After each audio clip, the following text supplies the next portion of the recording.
BBC বাংলার প্রবাহে আজকে প্রধান খবর, গ্লাসগোয় জাতিসংঘের জলবায়ু সম্মেলনে বিশ্ব নেতৃবৃন্দের অঙ্গীকার, এই দশকের মধ্যেই পৃথিবীর বনভূমিগুলোকে রক্ষার পরিকল্পনা।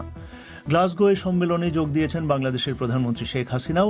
এখান থেকে কি আশা করছে বাংলাদেশ, শুনবেন এ নিয়ে প্রতিবেদন। আর রংপুরে পুলিশের হাতে আটক থাকা অবস্থায় এক ব্যক্তির মৃত্যুর পর ক্ষুব্ধ জনতার থানায় হামলা। বললো যে গাড়ি আসতেছে, গাড়ি তুলে নেও, আমার থানা গেলে সবকিছু বলবে। তার কিছুক্ষণ পর পরে কেন জানি পড়ে গেল, পড়ে যাওয়ার পর মানুষ বলে যে অভিনয় করতেছে। তারপরে এসআইসি বলে যে ভাই একটু দেখেন তো, কেন জানি পড়ে গেছে, যা দেখি যে অলরেডি ডেড হয়ে গেছে। শুনবেন এ নিয়ে, আরও থাকবে টি-20 বিশ্বকাপে বাংলাদেশের খেলার খবর। এসব নিয়েই আজ সন্ধ্যের প্রবাহ।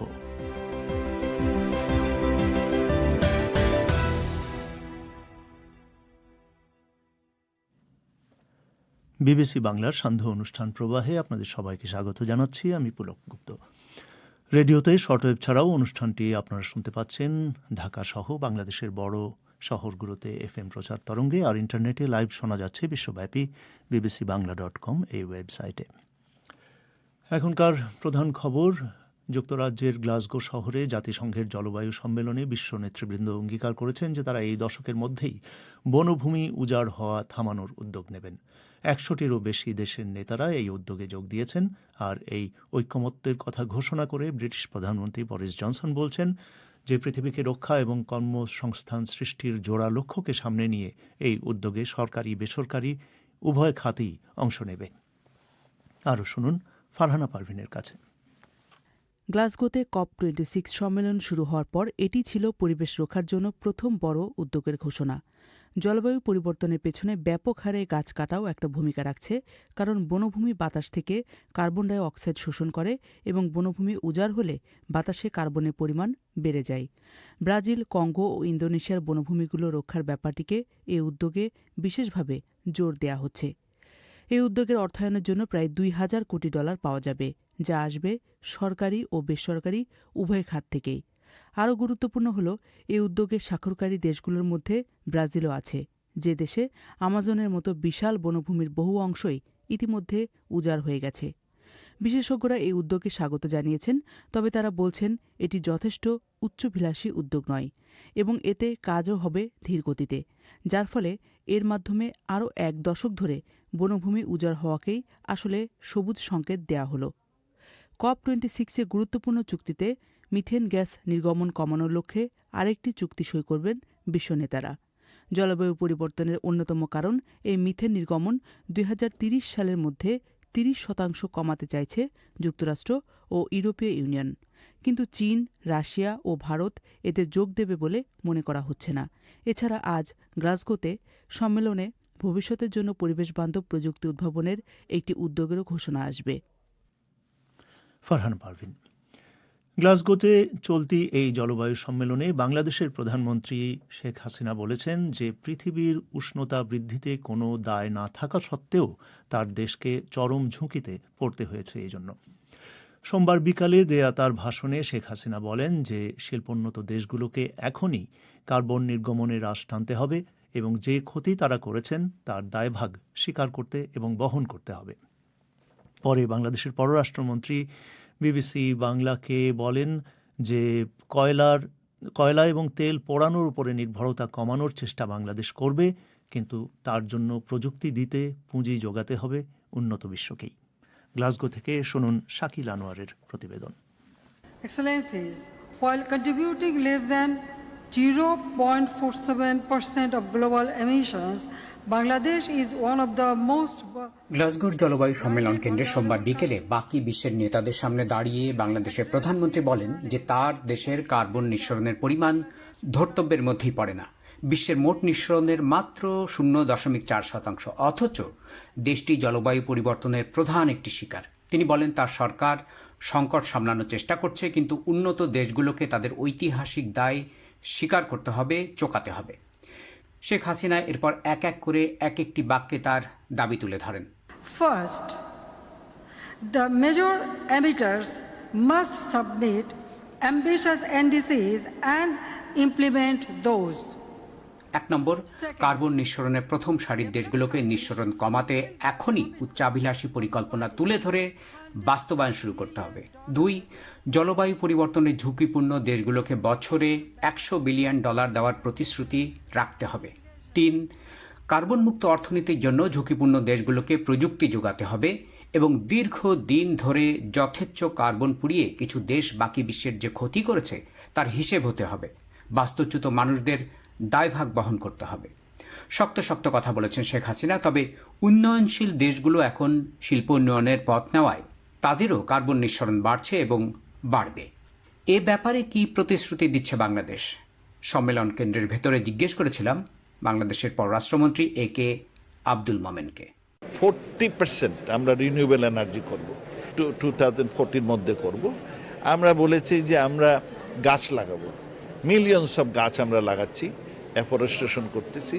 আমরা বলেছি যে আমরা কয়লা ভিত্তিক যতগুলো, যেমন ইতিমধ্যে 10টা কয়লা ভিত্তিক পাওয়ার প্ল্যান্ট আমরা ক্যান্সেল করে দিয়েছি, আরও 6টা আমরা ক্যান্সেল করব। বিরাট স্যাক্রিফাইস। তবে মিস্টার মোমেন বলেন যে ঐতিহাসিক যথেচ্ছাচারের দায়ভাগ উন্নত বিশ্ব এড়াতে পারে না। ডিফেন্স বাবদ যে খরচ হয়, এই যেমন এই গত বছরে $2300 বিলিয়ন ডিফেন্স বাবদ খরচ হয়েছে। আর্মস আর্মামেন্টস এগুলো যে বানায়, নিউক্লিয়ার এইগুলোর প্রোটেকশন করার জন্যে, আমরা বলছি এই জট জঞ্জা এগুলোকে প্রোটেক্ট করার জন্যে সেখান থেকে তোমরা আমাদের এবং অ্যাডাপটিভ মেকানিজম আমরা নেওয়ার জন্য সেখান থেকে আমাদের হচ্ছে 5% যদি দাও, আমি যেমন এমব্যাকমেন্ট করতে চাই, টাকা দরকার। আমরা এই যে গাড়ি ঘোড়া আমাদের আছে, লকোমোটিভ আছে, ট্রেন আছে, আমরা এগুলো তো ওল্ড ব্রিটিশ কায়দার, আমরা এগুলো পরিবর্তন, আমাদের সব গাড়ি আমরা চেঞ্জ করতে চাই। We want them to be electric, but আমরা পারবো না, আমাদের টেকনোলজির পয়সা নয়। আমরা বলছি যে কনসেশনাল রেটে তোমরা আমাদের এই ব্যাপারে সাহায্য করো। So we would like to have renewable. আমরা বলছি সবগুলো এই ইন্ডাস্ট্রিয়ালাইজ কান্ট্রিগুলো দে শুড কাম অ্যাগ্রেসিভলি, নতুবা the people of the global world will not pardon. এসব কথা অবশ্য দরিদ্র দেশগুলো দীর্ঘদিন ধরেই বলে আসছে। কাজ যে তেমন হচ্ছে তার নমুনা কম। কার্বন নিঃসরণকারী শিল্পোন্নত দেশগুলো কতটা চাপে পড়েছে, কতটা দায়িত্ব তারা নিচ্ছে এবং সে ব্যাপারে তারা কি করছে সেই হিসেব পাওয়া যাবে আগামী বছর COP27-এ মিশরের শার্ম আল শেইখে।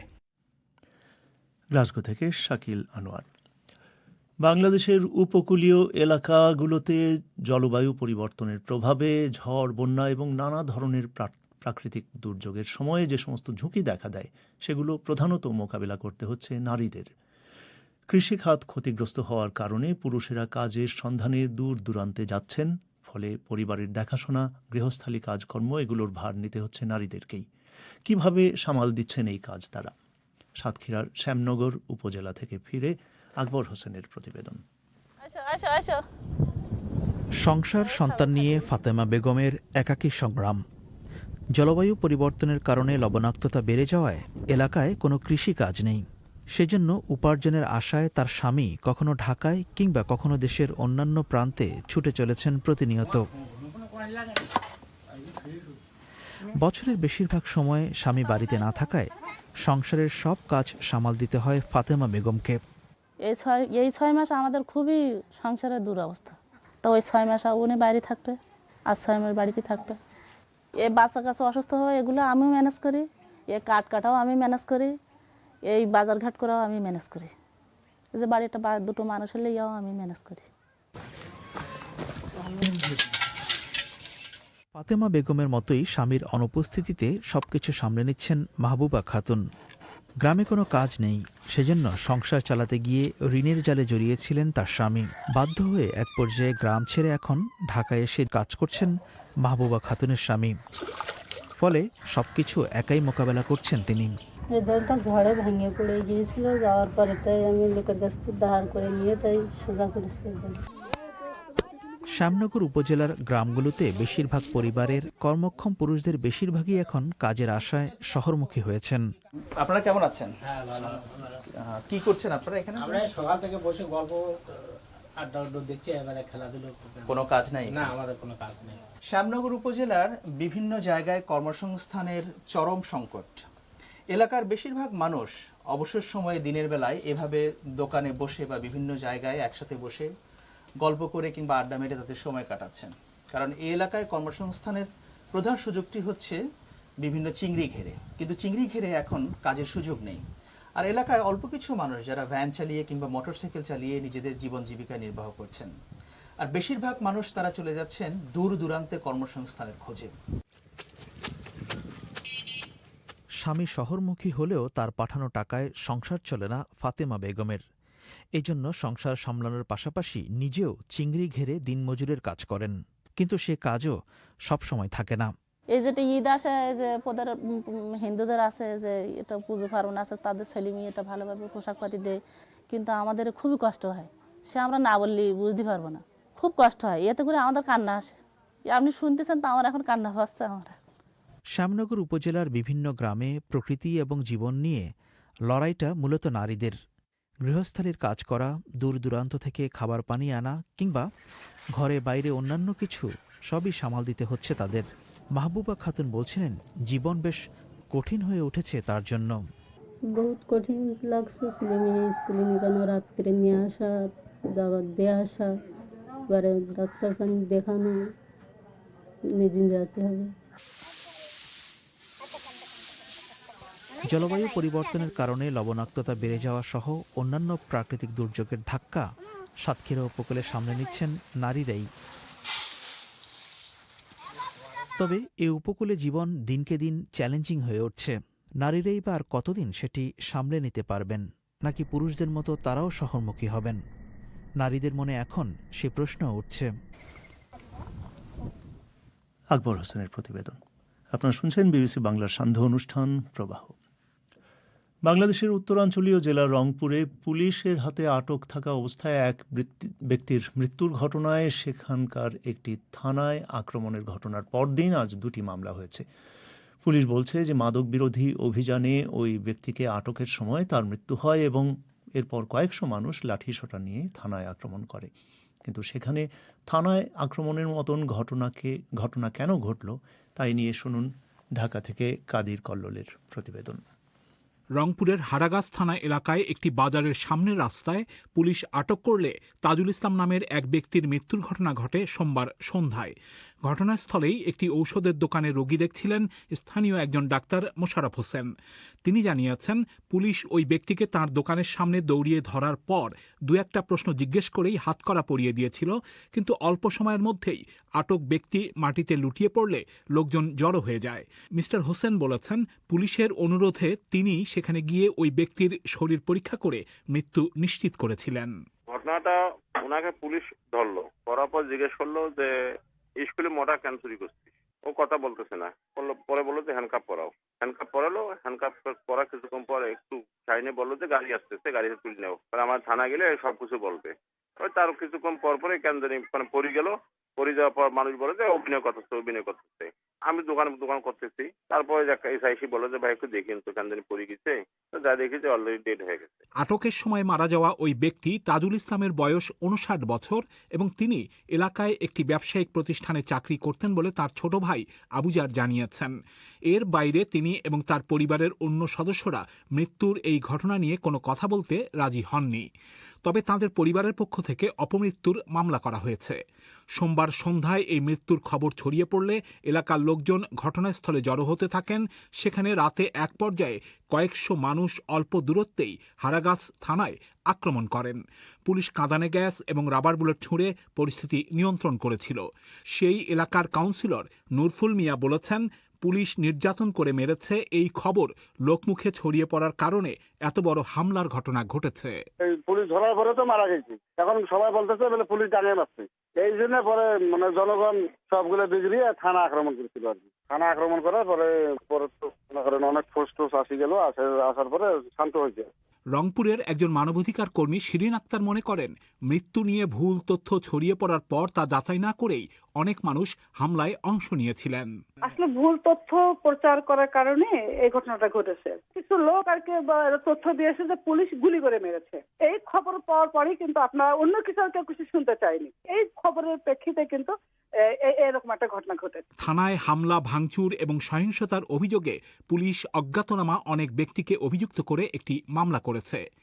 রংপুর মহানগর পুলিশের উপকমিশনার মোহাম্মদ আবু মারুফ বলেছেন, মাদক বিরোধী অভিযানের অংশ হিসেবে সন্দেহভাজন হিসেবে ওই ব্যক্তিকে আটক করে তার কাছে মাদক পাওয়া যায় এবং হাতকড়া পরানো হলে ওই ব্যক্তি মাটিতে বসে পড়ে। তখন তার হাতকড়া খুলে দেয়া হলে কিছুক্ষণ পর মাটিতে শুয়ে পড়লে স্থানীয় একজন ডাক্তার তার মৃত্যু নিশ্চিত করেন।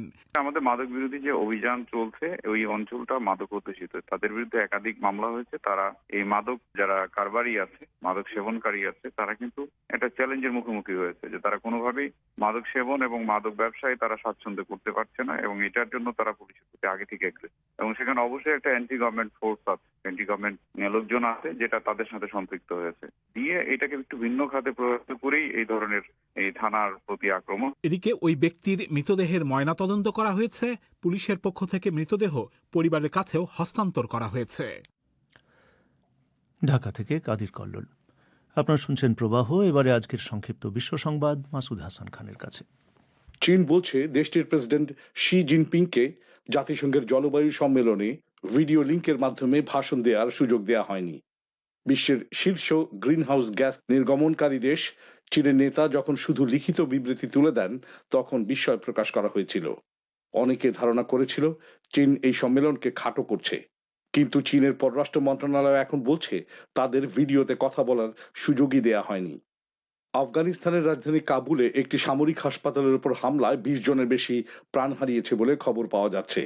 একজন তালেবান মুখপাত্র নিশ্চিত করেছেন দুটি বিশাল বিস্ফোরণের প্রথমটি ঘটেছে হাসপাতাল গেটে এবং দ্বিতীয়টি কাছেই। দুটিতেই কার্যত বেসামরিক মানুষদের টার্গেট করা হয়েছে।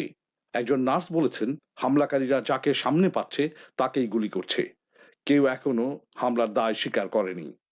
ইথিওপিয়ার রাষ্ট্রীয় সংবাদ মাধ্যম বলছে আদিস আবাবা কর্তৃপক্ষ বাসিন্দাদের আগামী 2 দিনের মধ্যে তাদের ব্যক্তিগত অস্ত্র নথিভুক্ত করার আহ্বান জানিয়েছে। বিদ্রোহী একটি জোট মিছিল করে রাজধানীতে ঢোকার কথা বলার পর কর্তৃপক্ষ এই পদক্ষেপ নিল। টিগ্রে পিপলস লিবারেশন ফ্রন্ট এখন ওরোমো বাহিনীর যোদ্ধাদের সাথে যোগ দেওয়ায় আদিস আবাবার উপর হুমকি অনেক বেড়ে গেছে। চীন সরকার জরুরি অবস্থার কথা বিবেচনা করে তার দেশের জনগণকে মৌলিক কিছু খাবার মজুত করে রাখার নির্দেশনা দিয়েছে। এই নোটিশে কোনো কারণ উল্লেখ করা হয়নি। তবে করোনা ভাইরাসের বিস্তার ঠেকানোর জন্য দেশটিতে কঠোর লকডাউন অব্যাহত রয়েছে। প্রবল বৃষ্টির কারণে ফসল নষ্ট হওয়ায় শাকসবজির সরবরাহ নিয়েও উদ্বেগ দেখা দিয়েছে। সম্প্রতি জিনিসপত্রের দামও বৃদ্ধি পেয়েছে। লেবাননে অর্থনৈতিক সংকটের কারণে দেশটির সবচেয়ে পুরনো ইংরেজি সংবাদপত্র দ্য ডেইলি স্টার বন্ধ হয়ে গেছে। পত্রিকাটির প্রকাশনা শুরু হয়েছিল 1952 সালে। আর্থিক সংকটের কারণে গত বছর এটি ছাপা বন্ধ হয়ে যায়। তবে পত্রিকাটির ওয়েবসাইট চালু ছিল, কিন্তু এখন সেটিও বন্ধ হয়ে গেছে। শুনছিলেন সংক্ষিপ্ত বিশ্ব সংবাদ। এবারে আজকের খেলার খবর।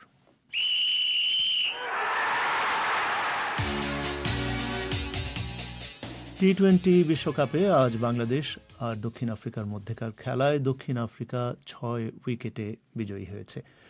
বাংলাদেশ প্রথম ব্যাট করে মাত্র 84 রানে অল আউট হয়। বাংলাদেশ দলের 3 জন 0 রানে আউট হন। 2 অঙ্কের রান করেন মাত্র 3 জন।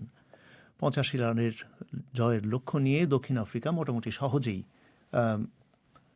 4 উইকেটে জয়ের জন্য প্রয়োজনীয় 85 রান তুলে নেয়।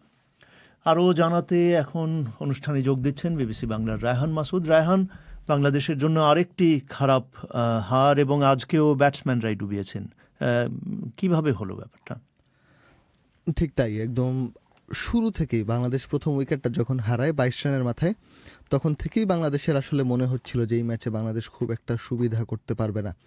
এবং আসলে মিডল অর্ডার যেভাবে ব্যাট করেছে মনে হয়েছে যেন তারা কোনো টেস্ট ম্যাচে নাইট ওয়াচম্যান হিসেবে নেমেছেন। বিশেষ করে মাহমুদুল্লাহ রিয়াদ, তিনি 9টি বল খেলে 3 রান করেছেন, কিন্তু যে 9টি বল তিনি খেলেছেন মাঠে একটি বলেও তাকে মনে হয়নি তিনি স্বস্তিতে আছেন। তাকে পেস বোলাররা বল করেছেন মূলত কাগিসো রাবাদা এবং নরকিয়া আনরিক। 2 জনের বলেই তিনি খেলতে পারেননি। মনে হয়েছে তিনি বলের গতি পরিমাপ করতে পারছেন না, এত জোরে বল হচ্ছে তার জন্য। এবং তিনি আউটটাও হন সেভাবে। নরকিয়ার বলে তিনি মোটামুটি ব্যাট এমনভাবে উঁচু করেন যেন তিনি বলের কোনো গতিবিধি টের পাননি এবং বলের ব্যাটে লেগে উপরে উঠে গেল। মনে হলো যেন কোনো টেইল এন্ডার ব্যাটসম্যান ব্যাটিং করছে। একইভাবে মুশফিকুর রহিম, একইভাবে আফিফ হোসেন আউট হয়ে যান। সৌম্য সরকার যে বলে আউট হয়েছেন, বলা যায় যে সেটা যে কোনো ব্যাটসম্যানই সেই বল খেলতে আসলে হিমশিম খেত, কিন্তু বাকি ব্যাটসম্যানরা মনে হয়েছে যেন আসা যাওয়ার একটা মিছিল চলছে। লিটন দাস তিনি বেশ কিছুক্ষণ টিকে ছিলেন, কিন্তু কখনোই তাকে ক্রিজে স্বস্তিতে মনে হয়নি। কিন্তু শেষ দিকে শামীম আর মেহেদী কোনোভাবে আর কি 70-80 যে রান সেটি আর কি পার করা, নতুবা বাংলাদেশ হয়তো আজ 50 রানেই অল আউট হয়ে যেত। তো খুব সংক্ষেপে সেমিফাইনালে তাহলে এই গ্রুপ থেকে কারা যাচ্ছে? এই গ্রুপ থেকে কারা যাচ্ছে সেটা এখনো নিশ্চিত না, তবে বাংলাদেশ আর শ্রীলঙ্কা যে যাচ্ছে না এটুকু নিশ্চিত। দক্ষিণ আফ্রিকার এই জয়ের ফলে বাংলাদেশ আর শ্রীলঙ্কা এই গ্রুপের সমীকরণ থেকে বাদ পড়ে গেছে। এখন আসলে মূলত লড়াই হবে অস্ট্রেলিয়া আর দক্ষিণ আফ্রিকার মধ্যে, কারণ হচ্ছে অস্ট্রেলিয়া আর দক্ষিণ আফ্রিকার পয়েন্ট কাছাকাছি। অস্ট্রেলিয়া যদিও এখন পর্যন্ত তৃতীয় ম্যাচটি জেতেনি, কিন্তু বাংলাদেশের সাথে তাদের ম্যাচ আছে, ওয়েস্ট ইন্ডিজের সাথে তাদের ম্যাচ আছে। দক্ষিণ আফ্রিকা 4টি খেলে 3টি জিতেছে। শেষ পর্যন্ত রান রেটের দিকেও তাকিয়ে থাকতে হবে। আবার যেহেতু দক্ষিণ আফ্রিকাকে অস্ট্রেলিয়া হারিয়েছে, সেদিক থেকে আবার অস্ট্রেলিয়াও একটা বেনিফিট পাবে। সব মিলিয়ে আসলে এখনও বেশ কিছু খেলা বাকি আছে। আসলে এখনও বলার অপেক্ষা করতে হবে আসলে যে কোন দল যাবে সেমিফাইনালে সেটা দেখার জন্য। রায়হান, আপনাকে অনেক ধন্যবাদ। ঢাকা স্টুডিও থেকে বলছিলেন রায়হান মাসুদ। আপনারা শুনছেন বিবিসি বাংলার সান্ধ্য অনুষ্ঠান প্রবাহ। 2070 সালের মধ্যে ভারত নেট জিরো এমিশনের লক্ষ্যমাত্রায় পৌঁছবে। গ্লাসগোর COP26 সম্মেলনে ভারতের প্রধানমন্ত্রী নরেন্দ্র মোদীর এই ঘোষণা অনেককেই বেশ অবাক করেছে। বিশ্বের তৃতীয় বৃহত্তম দূষণকারী দেশ হিসাবে ভারত যাতে এই সম্মেলনে নির্দিষ্ট কোনো অঙ্গীকার করে, তার জন্য তাদের উপরে প্রবল আন্তর্জাতিক চাপ থাকলেও প্রধানমন্ত্রী মোদীর এই ঘোষণা কিন্তু বেশ অপ্রত্যাশিতই ছিল।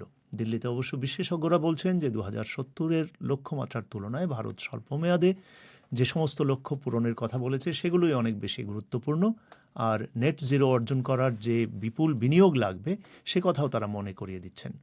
দিল্লি থেকে আরও জানাচ্ছেন শুভজ্যোতি ঘোষ। গ্লাসগোর সম্মেলনে সোমবার ভারতের প্রধানমন্ত্রী নরেন্দ্র মোদী জলবায়ু পরিবর্তনের মোকাবেলায় তাঁর দেশের হয়ে মোট 5 দফা অঙ্গীকার করেছেন, যার মধ্যে পঞ্চম তথা শেষটি ছিল আগামী 49 বছরের মধ্যে ভারতের নেট গ্রিনহাউস গ্যাসের নির্গমন শূন্যতে নামিয়ে আনা। और 5वां वर्ष 2070 तक भारत नेट जीरो का लक्ष्य हासिल करेगा। লন্ডন স্কুল অফ ইকোনমিক্সের জলবায়ু পরিবর্তন বিষয়ক বিশেষজ্ঞ নিকোলাস স্টার্ন বলছেন, ভারত যে একই সঙ্গে দেশের আর্থিক উন্নয়ন ঘটাতে পারে ও সেই সঙ্গে জলবায়ু পরিবর্তনও সামলাতে পারে, সেটা করে দেখানোর জন্য এই অঙ্গীকার একটা খুব বড় সুযোগ। তবে দিল্লিতে সেন্টার ফর সায়েন্স অ্যান্ড এনভায়রনমেন্টের ক্লাইমেট চেঞ্জ প্রোগ্রামের অধিকর্তা সম্রাট সেনগুপ্তর মতে এই 2070-এর সময়সীমা ঘোষণাটা সাংঘাতিক কোনো বড় ব্যাপার নয়। 2070 নেট জিরো, যারা আমরা এই সেক্টরে কাজ করছি, কি ডেভেলপমেন্ট চলছে সেটা জানি, আমাদের কাছে এটা কোনোই সারপ্রাইজ না, কেননা এর কোনো রিয়েল ভ্যালু নেই।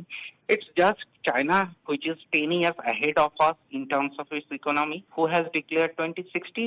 Developed country, যারা অ্যাকচুয়ালি যাদের 2030, 2040-তে ডিক্লেয়ার করা উচিত, তারা যখন 2050 ডিক্লেয়ার করছে, তখন একটা প্রেশার আসছে যে ইন্ডিয়াও কিছু করুক, তো 2070 ডিক্লারেশন হয়েছে। International policy looks at 50 years timeline. National policy will look at 10-20 years timeline. National foundation for ইন্ডিয়াতে ক্লাইমেট অ্যাকশন গ্রুপের প্রধান স্বাতী ডিসুজাও বিবিসিকে বলছিলেন, আন্তর্জাতিক পর্যায়ে হয়তো 50 বছরের টার্গেট ধরা হয়, জাতীয় পর্যায়ে 10 বা 20 বছরের। সমাজ কিন্তু তাকিয়ে থাকে আগামীকালের দিকে, কালকে আমি জল পাবো কিনা, আমার দুবেলা খাবার জুটবে কিনা, এই সব। এগুলোর আশ্বাস না পাওয়া পর্যন্ত তারা কিন্তু নতুন কোনো ব্যবস্থায় বা প্রযুক্তিতে যেতেই চাইবে না। ফলে যে কোনো নতুন পরিকল্পনায় যাওয়ার আগে কমিউনিটির এই আশঙ্কাগুলো আপনাকে দূর করতেই হবে। You need to allay those fears, you need to allay those insecurities. গতরাতে প্রধানমন্ত্রীর গুরুত্বপূর্ণ ঘোষণার আগে তৃণমূল স্তরে সেই গ্রাউন্ড ওয়ার্কটা ভারত কতটা করেছে তা নিয়ে বিশেষজ্ঞরা অনেকেই সন্দিহান। সম্রাট সেনগুপ্ত অবশ্য বলছেন, এই দশকের মেয়াদে অর্জন করা সম্ভব নয় এমন কোনো অবাস্তব অঙ্গীকার ভারত গ্লাসগোতে করেনি। এই 2070 ছাড়া বাকি যতগুলো আমাদের কমিটমেন্ট আছে, আমাদের এই ডিকেডের কমিটমেন্ট, 2030-এর commitment, that is very important. আমরা চাইছি 2050-এর পরে we will shift to hydrogen economy. At this moment it doesn't matter what we commit 2050 or 60 or 70, matter what we commit in 2030, in next 9 years। অর্থাৎ আগামী 9 বছরে কিভাবে এগোনো হবে আগামী 50 বছরের চেয়ে, সেটাকেই অনেক বেশি গুরুত্ব দিচ্ছেন তিনি। I think it's a very ambitious and important statement by the Prime Minister. Chintan environmental গ্রুপের ভারতী চতুর্বেদী আবার মনে করিয়ে দিচ্ছেন, প্রধানমন্ত্রীর সবগুলো ঘোষণাই কিন্তু অত্যন্ত উচ্চাভিলাষী এবং এগুলোর বাস্তবায়নে যে বহু ট্রিলিয়ন ডলার লাগবে তিনি নিজেই সেটা ভাষণে উল্লেখ করেছেন। Completely drastically overturning the economic models. 2070 এখনো 5 দশক দূরে হলেও ভারতের নেট জিরো লক্ষ্যমাত্রা অর্জনের পথে, ফলে বহু যদি কিন্তু এবং সন্দেহ সংশয় রয়েই যাচ্ছে। আর এমিশনের চাকা উল্টো দিকে ঘোরানোর আগে ভারতের গ্রিনহাউস গ্যাস নির্গমন 2030-এর মধ্যেই পিক করবে বা শীর্ষে পৌঁছবে বলেও বিশেষজ্ঞরা ধারণা করছেন। শুভজ্যোতি ঘোষ, দিল্লি থেকে। এবারে সামাজিক মাধ্যমের খবর। ধন্যবাদ পুলক। আজ সোশ্যাল মিডিয়ায় যেসব বিষয় ট্রেন্ড করছে সেগুলো জানিয়ে দিতে হাজির হয়েছি আমি মুন্নি আক্তার, আর আমার সাথে আছেন আমি ফয়সাল তিতুমির। টি-20 বিশ্বকাপে বাংলাদেশ ক্রিকেট দলের পারফরমেন্স নিয়ে এই মুহূর্তে চরম হতাশা দেখা যাচ্ছে ফেসবুক ব্যবহারকারীদের মধ্যে। সুপার 12-এ ওঠার পর আজ চতুর্থ ম্যাচে দক্ষিণ আফ্রিকার মুখোমুখি হয় বাংলাদেশ। এর আগের 3 ম্যাচের কোনোটিতেই জিততে পারেনি। এই ম্যাচেও ব্যাটিং বিপর্যয় নিয়ে প্রচুর কথা হচ্ছে ফেসবুকে। অনেকেই ব্যঙ্গ করে নানান ধরনের মেমো শেয়ার করছেন। যেমন রহমান রাশেদ নামে একজন লিখেছেন, সবুজ উইকেটের সাথে ম্যাচিং করে লাল জামা পরেও কাজ হলো না। ফারাবি হাফিজ ব্যঙ্গ করে লিখেছেন, বেচারা বাহুবলী লিটন একাই লড়াই করে যাচ্ছে, আর নেওয়া যাচ্ছে না। কোন চ্যানেলে বাংলা সিনেমা দেখায় বলতে পারেন? অর্থাৎ বাংলাদেশের খেলা তিনি আর দেখতে চাচ্ছেন না, সেটাই বলছেন। শেখ সাদি নামের একজনের মন্তব্য, সবসময় বলি যে প্লেয়ারদের ট্রল করেন না, তারা কেউ জোর করে খেলে না, তারা পারতেছে না, তারপরও তাদেরকে যারা খেলাচ্ছে আসল দোষ হচ্ছে তাদের। আজহারুল ইসলাম লিখেছেন, আমার কাছে সাবানার সেলাই মেশিন নাই, তাই বাংলাদেশ দলের খেলা নিয়ে এত আশাবাদী নই, তবে দল জিতলে খুশি হই। অর্থাৎ এখানে তিনি কিন্তু ব্যঙ্গের আড়ালে নিজের হতাশার কথাটিও লিখেছেন। এদিকে গ্লাসগোতে চলমান COP26 সম্মেলনের দর্শক সারিতে বসে ঘুমিয়ে পড়েছেন মার্কিন প্রেসিডেন্ট জো বাইডেন। এমন একটি খবর এবং একটি ভিডিও সামাজিক যোগাযোগ মাধ্যমে ছড়িয়ে পড়েছে। স্থানীয় সংবাদ মাধ্যমের যে খবর ফেসবুকে শেয়ার হচ্ছে, সেখানে বলা হচ্ছে প্রতিবন্ধীদের অধিকার নিয়ে এক মানবাধিকার কর্মীর ধারণ করা বক্তব্য শুরু হলে ধীরে ধীরে ঘুমিয়ে পড়েন মিস্টার বাইডেন। ফেসবুকে ছড়িয়ে পড়া ভিডিওতে দেখা যায় দর্শক সারির মাঝামাঝি বসে কিছুক্ষণের জন্য ঘুমিয়ে পড়েন তিনি, তবে বক্তব্য শেষে হাততালি দিয়েছেন মিস্টার বাইডেন। এই খবরটি নিয়ে নানা ধরনের মন্তব্য করেছেন ফেসবুক ব্যবহারকারীরা। অনেকে এ নিয়ে ব্যঙ্গ করলেও বেশিরভাগ ফেসবুক ব্যবহারকারী তার প্রতি সমর্থন জানিয়ে বলেছেন, ঘুম খুবই প্রাকৃতিক ব্যাপার। যেমন রাগবীর হোসেন বলেছেন, he is also human, it's really very natural. অর্থাৎ তিনি বলছেন যে এটা আসলে খুবই স্বাভাবিক, একজন মানুষের ঘুম আসতেই পারে। আরিফুল ইসলাম অনেকটা একই রকম লিখেছেন, তন্দ্রা তো আসতেই পারে, উনিও একজন মানুষ।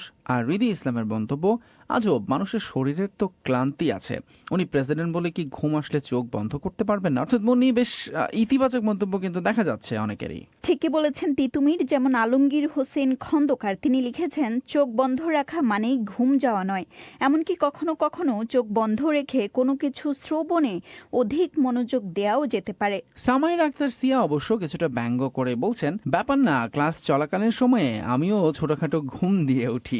এরকম মজার মন্তব্য আছে বেশ। জলবায়ু সম্মেলনে যোগ দিতে স্কটল্যান্ডের গ্লাসগোতে আছেন বাংলাদেশের প্রধানমন্ত্রী শেখ হাসিনা। সেখানে প্রবাসী বাংলাদেশিদের দেয়া সংবর্ধনা অনুষ্ঠানে অনলাইনে যুক্ত হয়ে প্রধানমন্ত্রী তারেক রহমানকে নিয়ে যুক্তি করেছেন, সেটিও কিন্তু এখন ফেসবুকে আলোচনায় দেখা যাচ্ছে। ফেসবুকে স্থানীয় সংবাদ মাধ্যমের যে খবর শেয়ার হচ্ছে তাতে বলা হচ্ছে যে প্রধানমন্ত্রী বলেছেন, পালিয়ে না থেকে সাহস থাকলে তারেক রহমান দেশে ফিরুক। প্রধানমন্ত্রী শেখ হাসিনা প্রশ্ন রেখে বলেন, সাজাপ্রাপ্ত ও পলাতক নেতৃত্বকে জনগণ কেন ভোট দেবে? দেশের উন্নয়ন যাদের পছন্দ নয় তারাই সরকারের বিরুদ্ধে আন্দোলন করে। ফেসবুক ব্যবহারকারীরা এই খবরটি নিয়ে যে সব মন্তব্য করেছেন তার প্রায় সবগুলোই প্রধানমন্ত্রীর এই বক্তব্যের সমালোচনামূলক। যেমন SM প্লাবন লিখেছেন, সাহস থাকলে ক্ষমতা ছেড়ে তত্ত্বাবধায়ক সরকারের হাতে নির্বাচন দিন, তারপর দেখবেন তারেক রহমানের জনপ্রিয়তা কতটুকু। এসবই ছিল আজকের মতো সোশ্যাল মিডিয়ায় ট্রেন্ডিং এর খবর। এতক্ষণ সঙ্গে থাকার জন্য ধন্যবাদ সবাইকে। শুনছিলেন সামাজিক মাধ্যমের ট্রেন্ডিং খবরের পর্যালোচনা। অনুষ্ঠান শেষ করবার আগে আজকের প্রধান খবরগুলো আরেকবার। গ্লাসগোয় জাতিসংঘের জলবায়ু সম্মেলনে বিশ্ব নেতৃবৃন্দ অঙ্গীকার করেছেন যে এই দশকের মধ্যেই পৃথিবীর বনভূমিগুলোকে রক্ষার জন্য এক পরিকল্পনা বাস্তবায়ন করা হবে। শেষ করছি এখানেই বিবিসি বাংলার প্রবাহ। আমাদের পরবর্তী অধিবেশন পরিক্রমা বাংলাদেশের সময় রাত 10:30, ভারতের সময় রাত 10টায় শুনবেন আশা করে। লন্ডন থেকে এখানেই বিদায় নিচ্ছি আমি পুলক গুপ্ত। ভালো থাকবেন।